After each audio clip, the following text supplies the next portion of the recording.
you once again for coming to our BZS Research Day, held in partnership with the Oxford Africa Studies Centre. I'm delighted to be able to introduce our keynote speaker,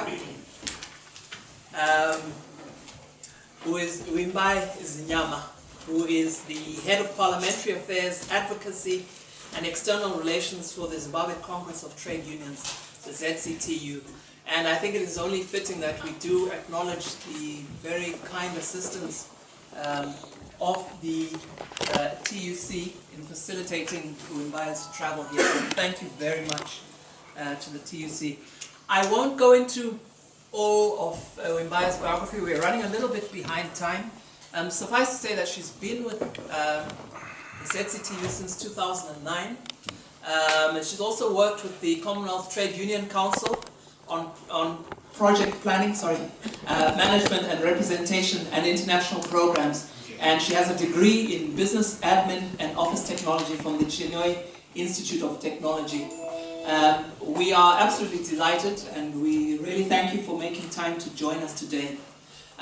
Because we are running a little bit behind schedule, I think without further ado, I will now hand us over to our keynote speaker. The floor is yours.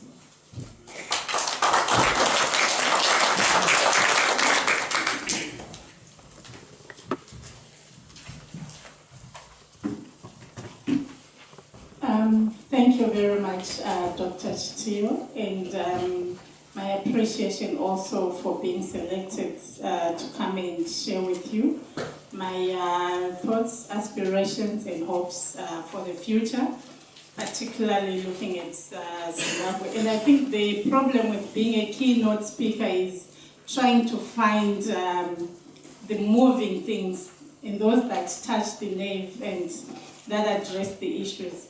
But I think being in an exciteful country like mine, it makes it easy because you can just pick on any of the things that are happening and you will find it touching and moving.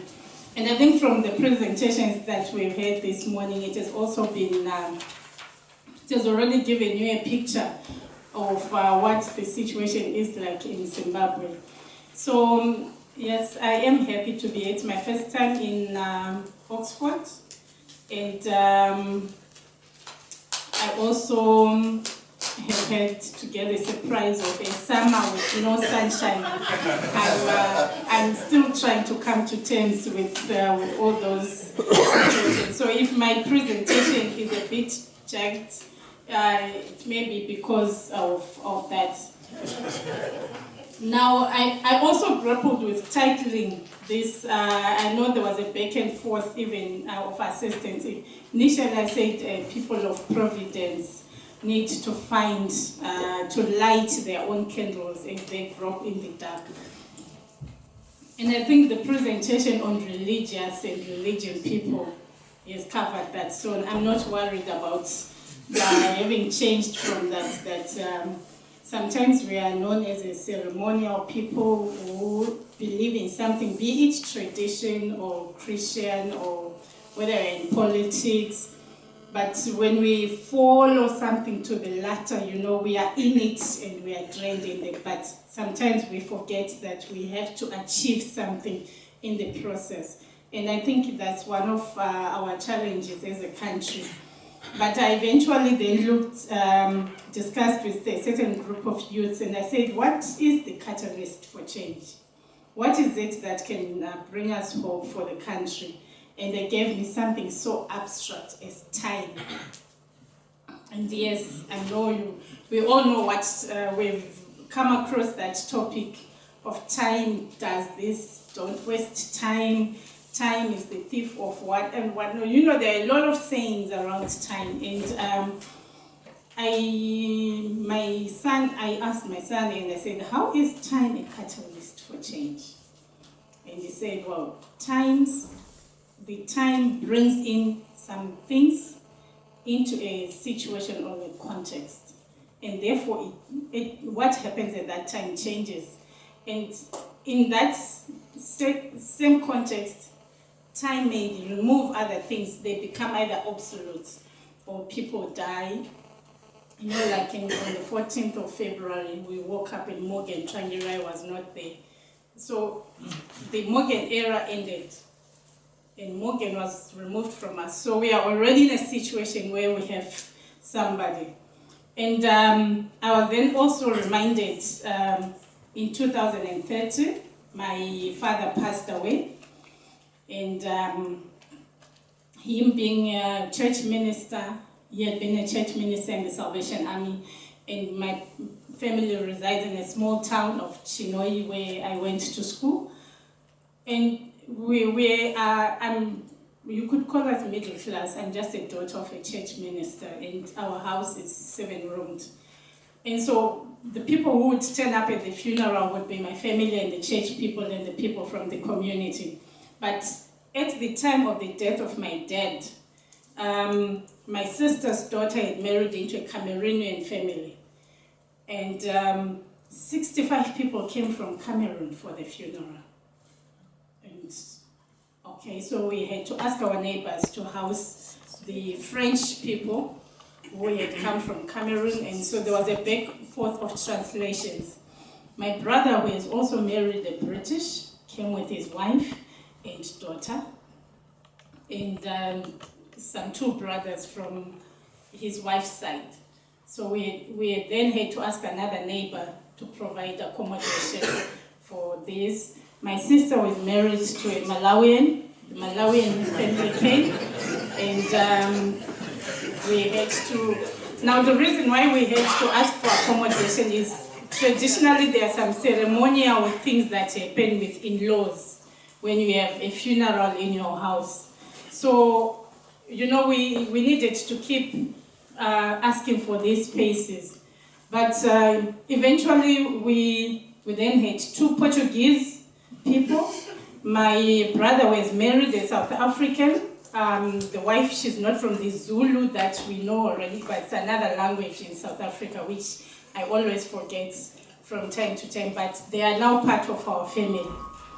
So we were in that mosaic situation, and we realized that as much as we would like to mourn our dad, we have to now put on the international relations jacket and see how we deal with all these families and their traditional expectations, because each one of them have their protocols and they have their systems that were expected, to follow.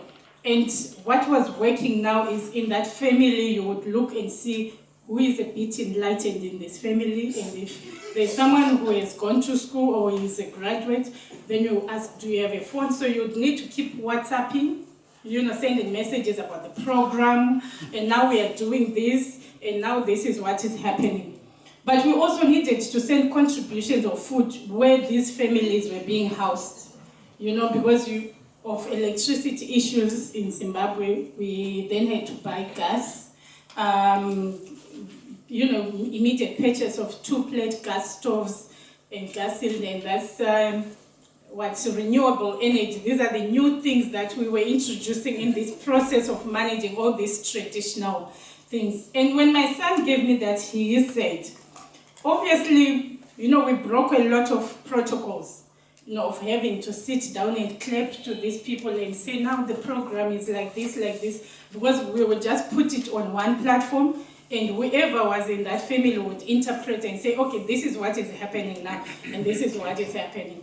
Because in essence, we needed to go through this funeral and bury this man within at least 4 days. So we needed to do it and bury him within 3 days, and we managed to do it within 4 days. Obviously, because now of managing and going back and forth and organizing, the transport and specialities of the people. And that was the time. I think 10 years before that would have never been the situation in my family. And so now when we think of a family event, we have to take all that into consideration. And this is what this time demands. So the situation in Zimbabwe, as we are going through it, is another time where things will always be changing. I know that in my job as the Parliamentary Affairs and External Relations Officer within ZCTU, I've been working at these the Zimbabwean problems actually since 2000. When I worked within the Informal Economy Project, the Commonwealth, under the Commonwealth, we were organizing the informal sector. And at that time, the informal sector was the people who were doing micro-manufacturing, the artisanal miners, the people were making tables, and big shops would go and buy these things actually and put them in their shops, and these would be like these micro-producers that would link up with the big markets. But right now, the informal economy has changed from that time when I was working on that, because it has developed other layers. There are now yellers. You know, some of you might be aware of for people who have done yodeling for cows, and you get yellers for people who are selling second-hand clothes. So I try to imagine what the interview of this person would be, because all they're just doing is going, clothes for children, children's clothes, and the whole day you would be shouting that. Now, this is a difference from the informal economy where someone would learn a skill to make a table, where someone would learn a skill to make uniform clothes, some products that would be sold. And now you can see that in that scenario, technological change has not really helped in trying to develop the industry that you would like. But also, as I looked at this time, what has it brought us to be? What type of people or what type of citizenry do we have then? Do we have a citizenry that is actually planning that tomorrow I'm going to be this? Am I going to be the best yeller and call out on cheap clothes? Am I going to be the salesman, for example? What aspirations have we actually inculcated in the policies that we have? Because I don't have to narrate in terms of what decisions our governments have made, because I'm sure there are a lot of books written about the Zimbabwean economy. But I'm trying to speak from the type of people that have then been created by this environment and scenarios. And even as the relatives either come from the various sectors or various countries where they are operating from, when they visit either for a funeral, the big changes they see in the country. And when you try to walk through that market with your children and they hear these people shouting, and they'll ask, what is really his job title? Why is he shouting the whole day? And then does it give him enough time to even worry about the big politics? What can change the scenario? But this is what we have gone through. But there have been people who have been active in the politics of the country. And like myself, because after organizing the informal economy and they were engaging with the local authorities, it offended those in power. And we got Operation Mulambatrina, a devastating situation. More than 700,000 family homes were destroyed. And for the first time in my job, which I had come to grow so much and I'd become attached to the people, I didn't know what to say when I get back to them.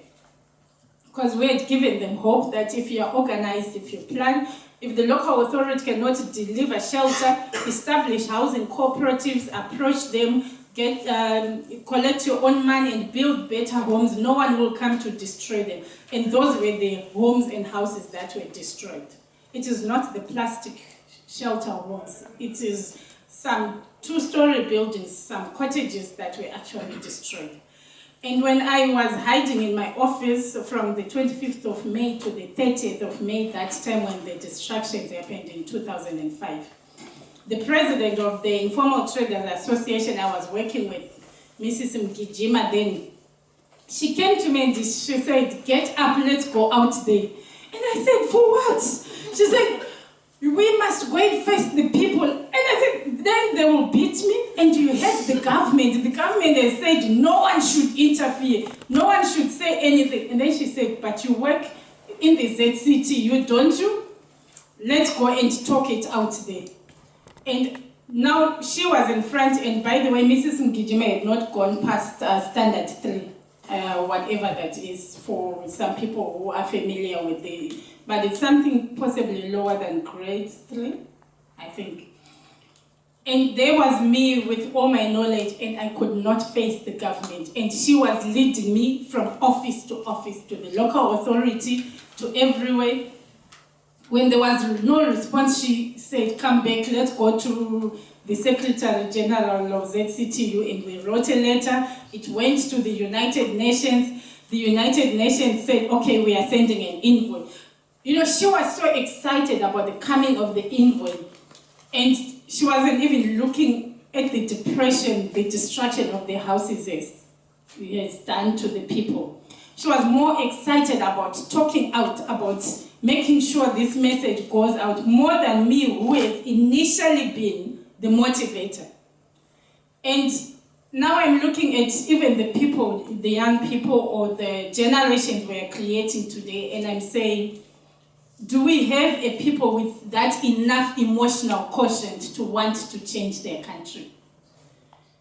And because we were able to get the envoy to come, we were able to get the message out, that even gave people more courage to come back to their destroyed homes, and some even started rebuilding. Now that in itself, for me, was a people who are prepared to go on developing their own country. And they are a people who are determined to be able to create a better future for their children of Zimbabwe. But then, we also forget sometimes that we are up against a system that is learned to rely on impoverishing people. And possibly this is what one of the presenters was trying to say, that people then must worship someone, must feel like they're subservient, should not be made to feel independent, should not be made to feel to have more choices, or to be innovative, or to just do something that makes them seem better. And I know to this day, Beauty Magijima, that lady, may her soul rest in peace, she died in an accident. But for me, she was more powerful than me. And I recall one time when we were then made to go to the ILO to present our case as the ZCTU. Since it was us, we had taken it to the UN, so we now had a case against the Zimbabwean government of destroying people's homes. And I was supposed to go and make the presentation with my bosses. And I did not go. We had an option of 2 people to go. So instead I said Mrs. Magijima should go. And our boss, the Secretary General of ZCTU, only discovered that we've actually prepared Beauty Magijima to go at the airport. And he was worried. And if you know the UN or the ILO, there are certain procedures you must do to make a presentation. You know, all these steps. And he wasn't so sure that Mrs. Magijima would be able to. And of course, she didn't know anything about the ILO. She just knew that she was going to talk about the destroyed houses and how people are being made to suffer. And that's all she went prepared. So what then happens at the ILO is the government of Zimbabwe also sets up other governments to speak against what the ZCTU work is doing. They would say it's political, it's opposition politics.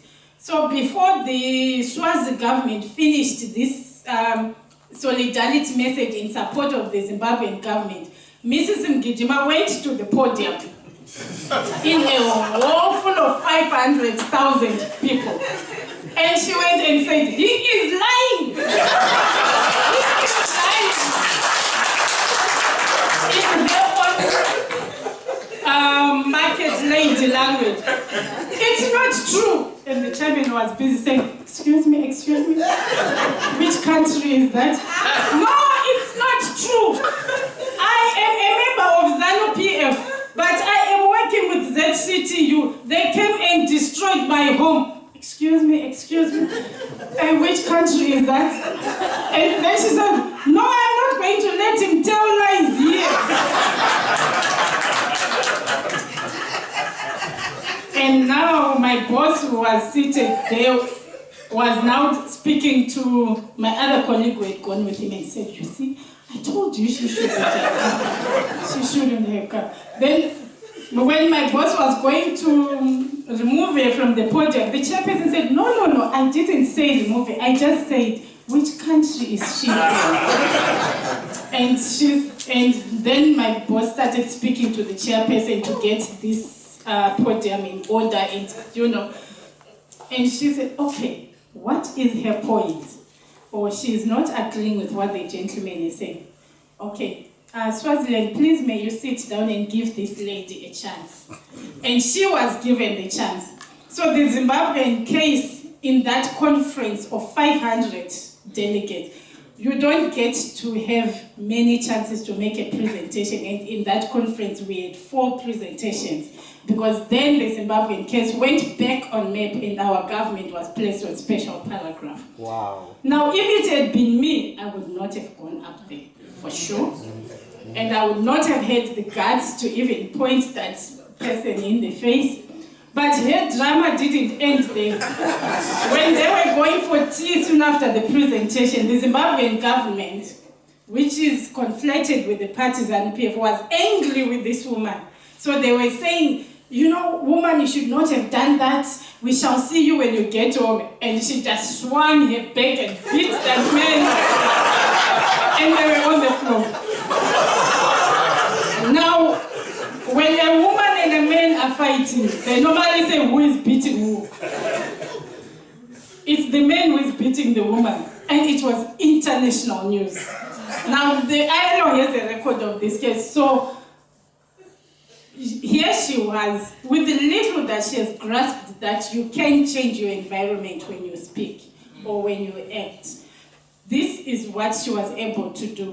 But unfortunately, we actually have a system that is entrenched.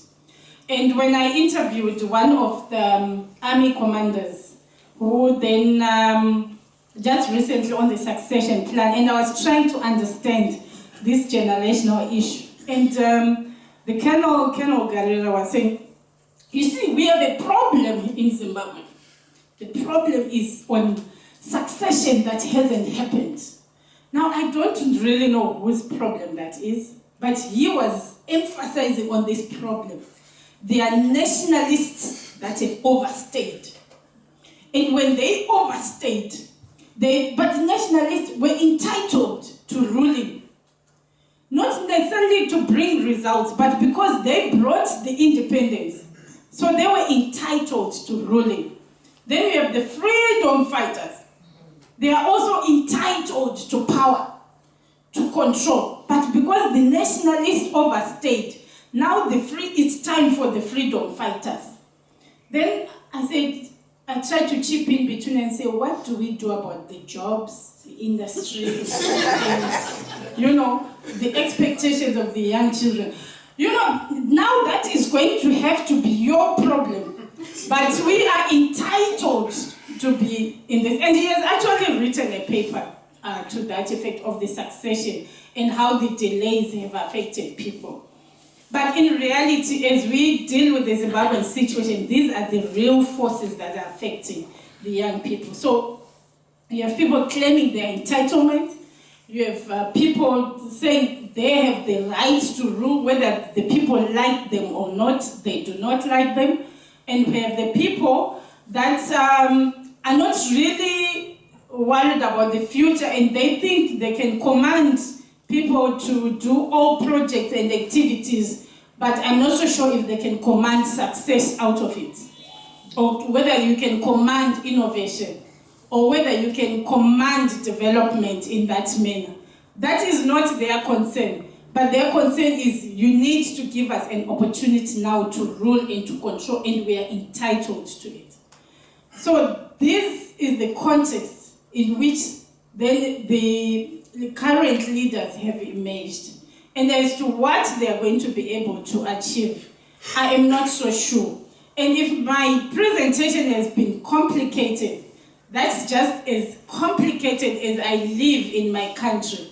But it's my country, and very soon we'll be going to elections with 129 political parties. That's how democratic we've become. If we can't grow anything else that is important, but we can grow the number of political parties. In 2015, we started the National Agenda for Electoral Reform. We only had 12 political parties.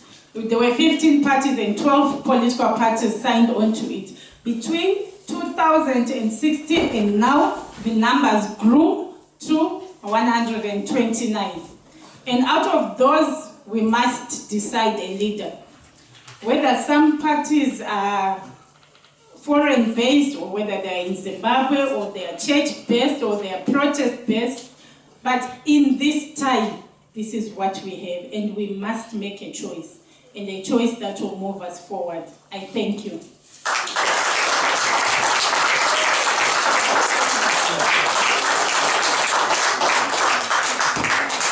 Vimbai, thank you so much. And I actually felt sorry that I had to stop you in full flight. It was just so entertaining and educational as well. Very passionate presentation, and this is a view from an insider within ZCTU, so she knows what she's talking about. But in the interest of time, we do have to move forward. I won't try and summarize your presentation. I think you saw from the faces and reactions that people have been enthralled by your presentation. I now open the floor to questions, comments, and if you can, please, let's try and keep it short. I think we'll try not to go beyond 5 past at the latest, because we are running a little bit behind time and we do have other events happening. I'll take a cluster. Is that me? Yeah. Okay. It's a short comment about the yellers. Actually, I don't know whether you've come across this in Blue Whale. I saw them actually being very innovative using technology. So they record the yelling, we should call it that, and then they just press on the radio and they interview. So that was quite genius.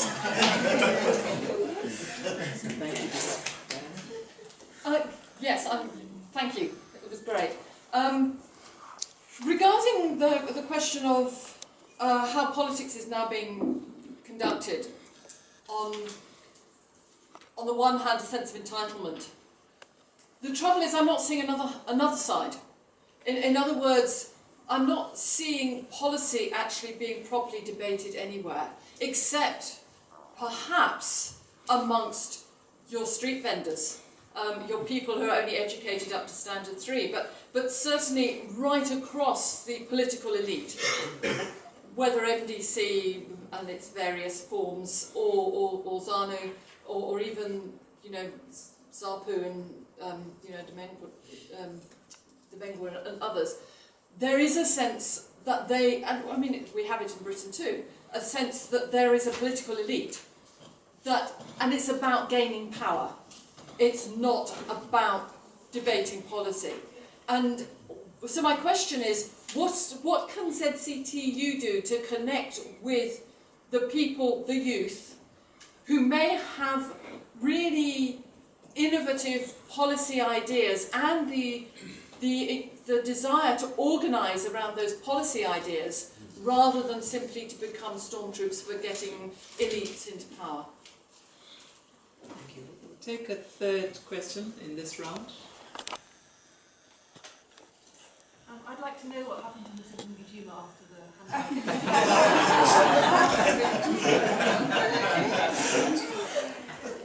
Thank you.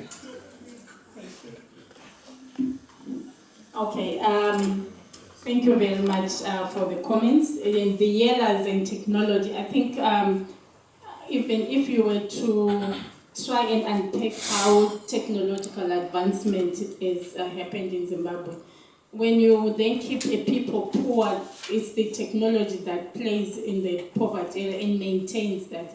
And yet when you talk of technological advancement in other countries, we are talking of either a new model of a car or technology that then changes the whole sphere of development or manufacturing. I'm sure those that are in development will know how technology transcends.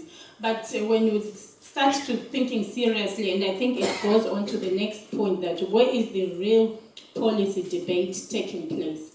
And speaking as a trade unionist is not where production happens. it is not productivity. It is not where the figures of economics will change. The figures will change only when we widen the base of taxation, only when industry is churning, and only when people are earning their livelihoods and are paying taxes, and when you manage to stabilize the economy. And this is where we are not getting the gist. We are not getting there. We are not getting there because the forces of politics do not even want to give that opportunity for people to start talking that. By organizing the informal economy as ZCTU, it was to try and keep the people who had lost jobs due to ISAP to come back into the mainstream and be part of the development process. And when they started engaging with the government, that is what offended the system. The reason being that the Russian system of government, which our government was trying to impose on people, the communist approach, was you do not ask those that are in power any questions.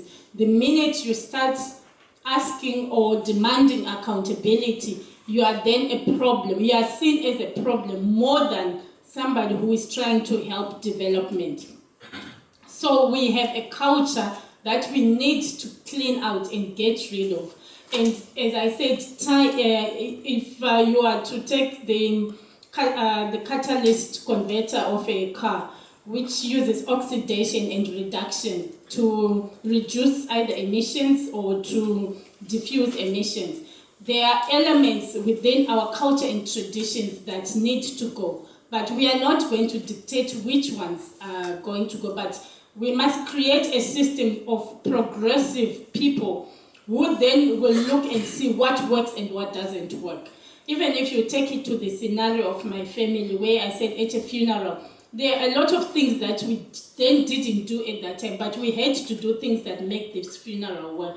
And that is the context that we need to create. What can the ZCTU do in that scenario? Work with other civic society organizations to bring cohesion around developmental issues that are sustainable. I think, simply put, then all the other things need to fall in place and ensure that governance issues must be able to reach to all levels and be discussed at all levels by people without fear, such that even when I am leading a group of people, they must not be afraid to approach me or see me as a demigod, as reflected on by other persons. I may have gone through a lot of atrocities in the process. I've been flogged by the police. I've been closed in the cells. There's nothing that I haven't gone through. But for me, that is not the paramount thing. The important thing is for us to be able to move our country forward. And I hope that we do not get to scare people into actually even questioning us as we move forward. Mrs. Magijima faced a lot of problems even as she came back. They tried to beat her up at her own home, but it so turned out that the boys who had been sent to beat her, one of them was her son's brother, but he was working for the government, the C10.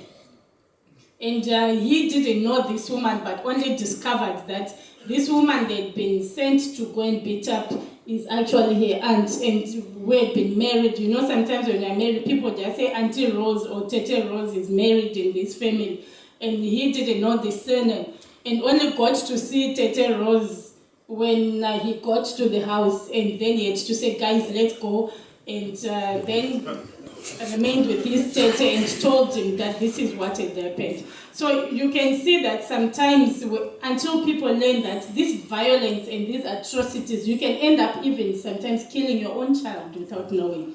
And then that's when you want to say it's wrong. But the teaching that we need to send out is for people to always have this sense of humanity and dignity and respect for life, regardless of who, so that it will then permeate throughout the society. Thank you.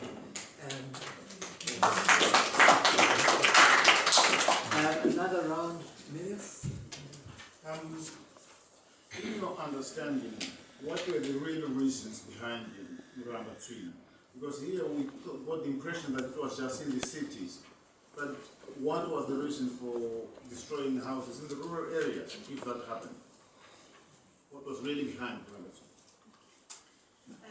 I You spoke about the model of the sort of economic development of the country and how Zimbabwe's sort of the transition from where it is now to an economically successful country in the future, hopefully, is premised around, you know, the growth of manufacturing, the growth of business, etc.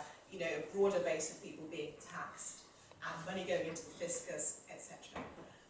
So, in terms of that, what is ZCTU? What do you envisage the ZCTU doing in order to engage the government around the area of policy in order to start to regrow those sectors that can actually create formal employment?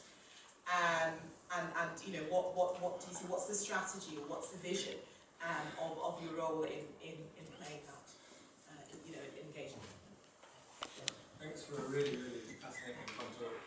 I've got just a question, more gossip question. What do people in ZCTU think about Nelson Chamisa's leadership of the NDCT since he's ascended to the office?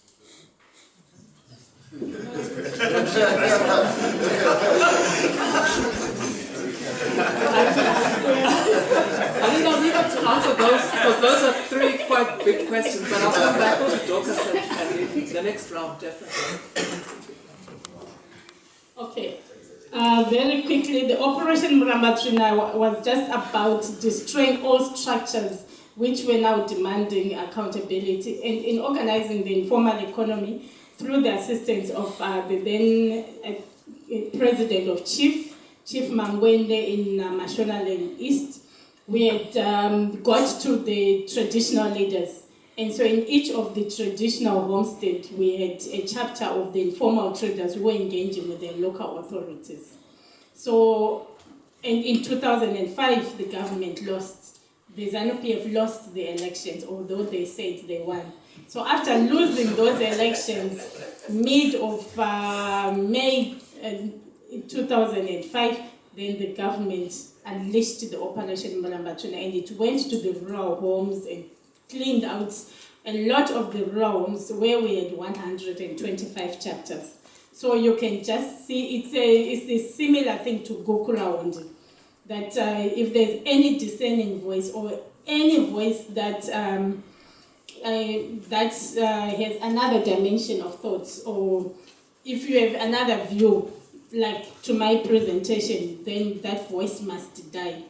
And I am from Zimbabwe, so if you don't agree with me, this is what we do. So if you are going to lift up your hand, you have to be agreeing with me.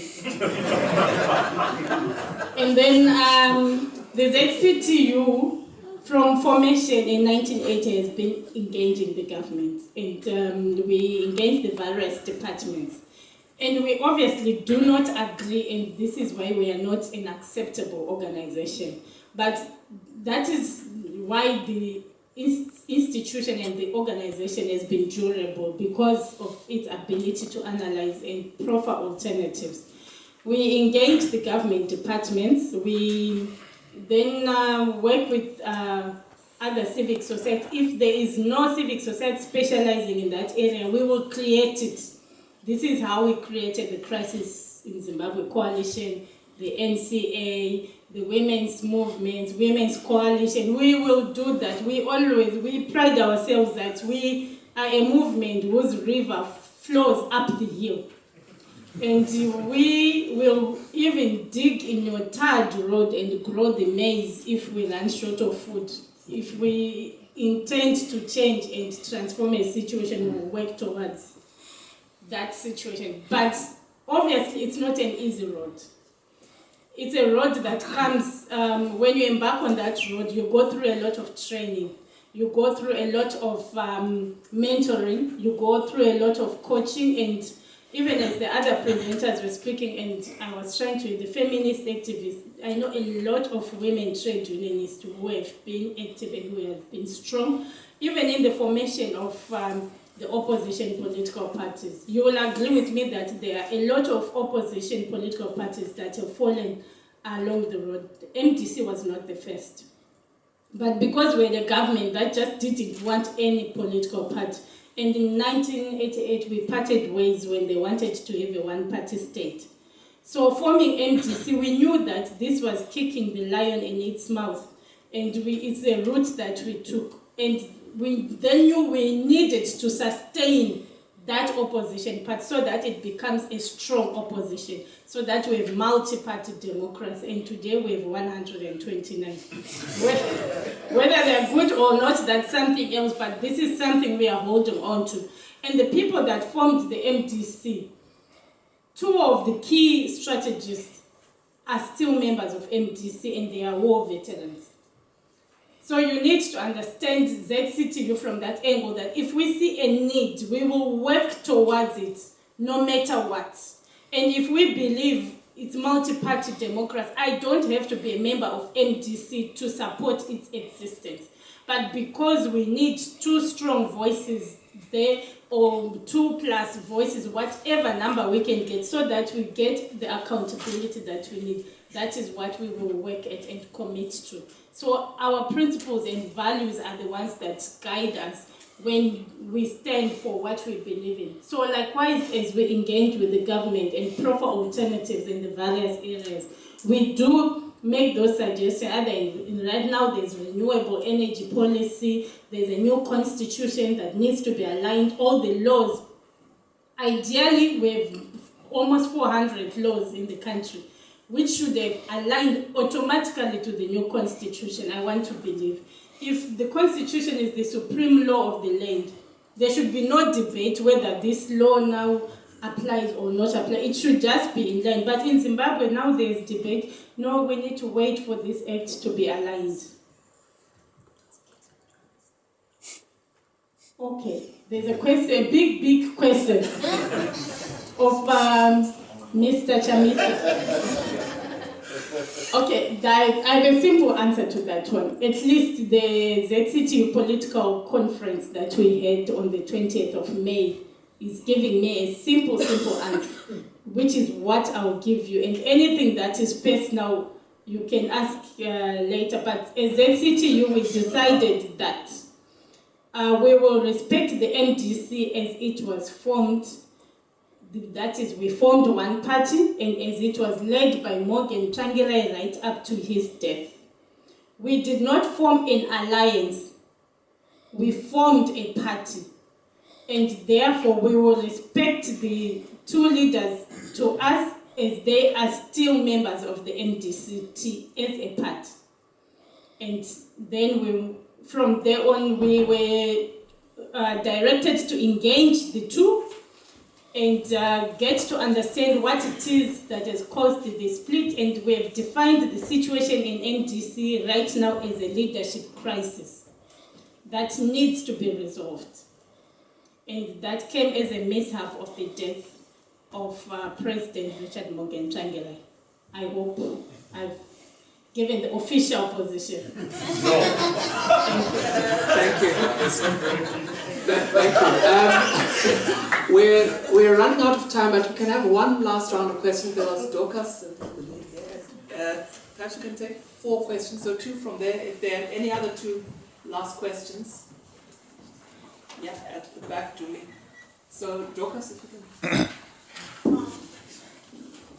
Thank you. I think you offer such a brilliant analysis of who the real change agents are. We tend to think that actually it's the power, but it's interesting to see who's actually mobilizing change. I wonder, with all this considered, everything that's been said and done, we have an election next month. Some guys are not used to losing. They don't do loss very well. They didn't do that in 2008. All eyes are on us in this election. Global eyes are on us. What's your prediction, if I can ask? What are you focused in the next couple of months? Are we looking at a Kenyan dip before we rise again? How on earth are we going to tell some guys that this is no longer your game? Thanks. My name is Alice Mbofu Calls. I just wanted to talk about time. You talked something about time. Time revolves and all that. I recently traveled a lot in Zimbabwe and noticed a lot of things that are probably way outside Harare. And some of the things is time has stood still for people in Matabeleland and in Karoi, in places like Nyanga, time has stood still for them. And Bulawayo was a hive, when I grew up, a hive of activity when it comes to industry, where most industry were there. But when you go there, the young people that I met, even in the villages and all that, were saying that there's no hope for them, and so they are not, the generational thing is not happening between the old and the new, because there's no hope. All they hope for is, like others put it in quote, as they call, is something like they go to South Africa, train to be sort of skilled robbers, come back in Bulawayo, hustle about, but they're not better hustlers than in Harare, because hustling in Harare and Mashonaland is more to do with the brains.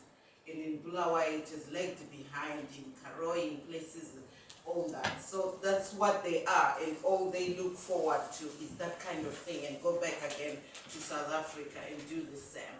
So where does ZCTU stand in all these other parts? Because most of these places are very far from Harare in terms of passing on, like we're looking at policies or whatever is happening. They have no hope at all in all these places, even including in villages, where villages were full of young people looking forward to inheriting their grandma things, plowing and doing things, activities, but they're flocking into town. And in Matabeleland, they're flocking into town to do different things, not doing any manufacturing. Thank you. And Thank you. In relation to ZCTU as an institution, I mean, this is not peculiar to ZCTU in terms of being close to political parties, sometimes being aligned, sometimes being co-opted, sometimes collaborating. Even here in the UK, you've got those questions with Labour and other parties, right? But my question is, in your view, thinking again about your argument about time and things changing and things will be improving, do you think as an institution you need to begin to stand on your own and in a sense be almost, whatever the word, neutral? Is there a way that you can distance yourself from political parties? Is co-option an issue? Does it limit you in some contexts? thank you. Knox, can I one more? Sorry, One more question? you want to ask? Yeah. Yeah. I can only say. Okay.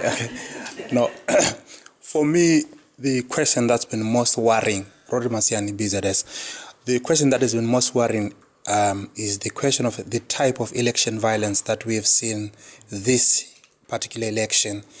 That most of the violence seems to be directed at women engaging in politics.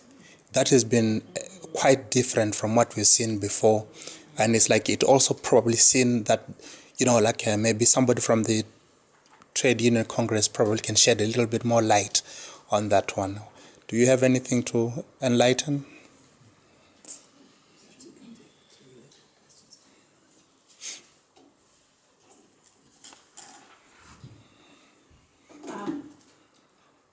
I'll take the elections. Are we getting a game changer? Some people are not used to getting their, to be told that it's not your time. And I think since 2000, we've been telling them it's time up, and they still do not live. And I'll also to combine it with the violence that has happened.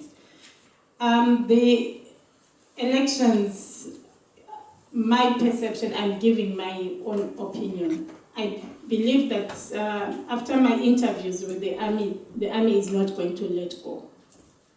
Sad as it might be, but it's a fact that I've had to swallow. They are not prepared at all to have gone through November and then just set aside that for anybody. And they feel entitled to, they are calling themselves the freedom fighters, and they're trying to distance themselves from Mugabe as a nationalist. So, but what we then need to ask is, if the youth are so angry and are so disappointed and frustrated, are they going to sit by and watch them do that, or are they going to fight it out? They fought for the release of the voters' roll. I think just 2 weeks before I came, there was a big march organized. And they were trying to just send a message that we are there. And in my view is that if the same spirit prevails within the opposition, it's not going to be easy for the army to just be stubborn. Because they then had to shift and release the voters' roll. They then had to come out in the paper and say, oh no, we did not mean to say that we are not releasing it, but we were just analyzing the figures, and they gave a lot of excuses, but the message got home and they had to act, and because the whole world is watching.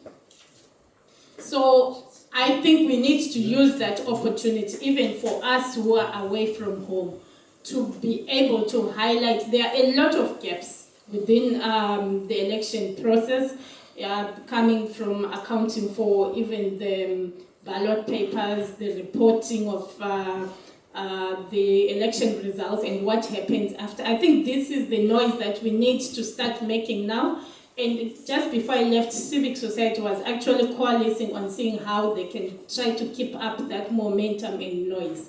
Because the thing is, we have to act like it's our country and we have no other country, and we must continue to punch that bag until it understands and gets our message. So even the soldiers, whilst we love them as our soldiers, but they need to know that we're a people with a future, and our children are also looking forward to living in that. So the responsibility is back and forth, and everyone is not prepared to give up that responsibility.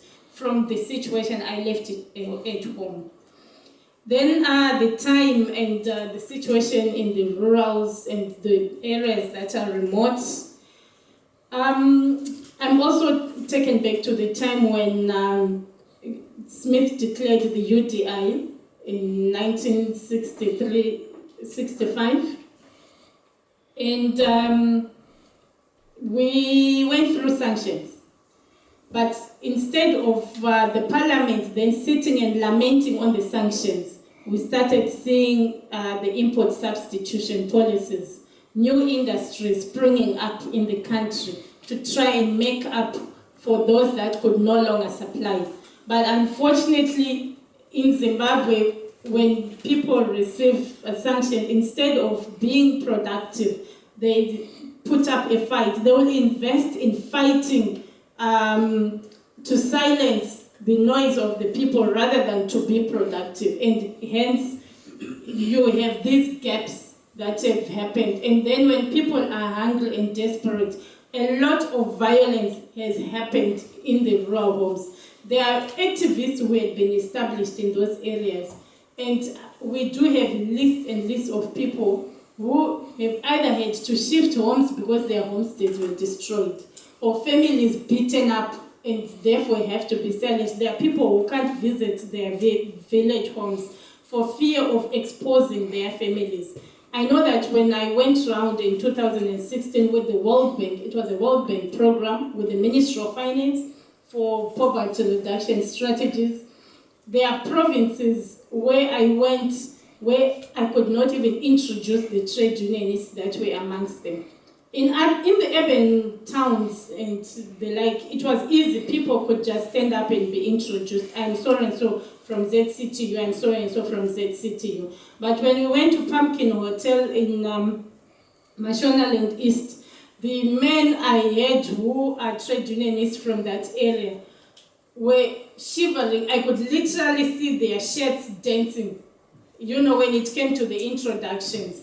The reason why we wanted to make the statement that ZCTU is in this room is that if the government misrepresents figures or threatens people, we are here watching them.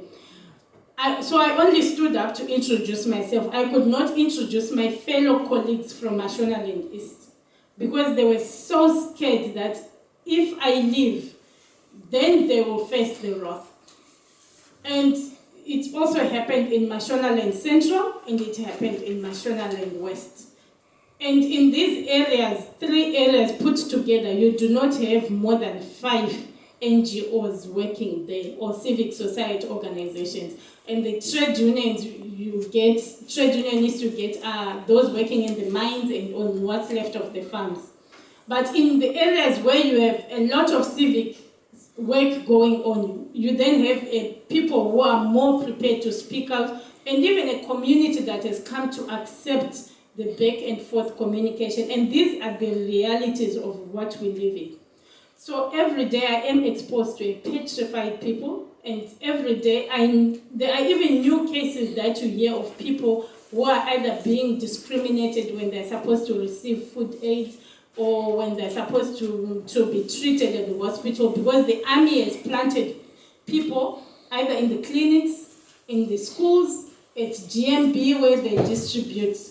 So the militarization has just not ended with the president at the top. It has gone down to all the levels. And this is why we must get the people to fight even right up to election day and beyond. Thank you. Unfortunately, we are out of time because we do have another session coming up and then an award presentation after that. But Vimbai, thank you so much for your presentation, and it was very, very, your recollections and your insights from within are very, very potent. So please, can you join me in wishing our speakers?